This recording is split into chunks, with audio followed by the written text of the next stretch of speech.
কে তুই আমাকে মারলো? নো, এর বিচার চিঙ্কু মাস্তান করবো।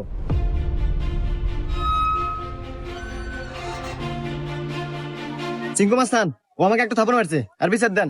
এই, আমি সিংকু মাস্তান। এই এলাকা যত সমস্যা সঠিক সমাধান আমি নিজে দেই। নয় ওরা এক থাপড় খাবো, আর নাহলে এক থাপড়ের বদলে 10টা জরিমানা দেবো।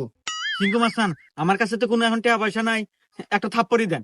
এই, মার একটা থাপড়।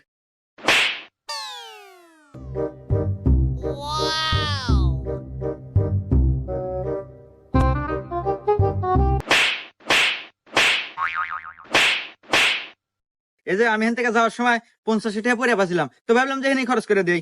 এত ধরেন 30টা আপনি নেন আর 20 টাকা দিয়ে দিন, থাকে। হুমুন্দি কয় গিরা? 20টা আপনি রেখে দেন, আমার লাগবে না।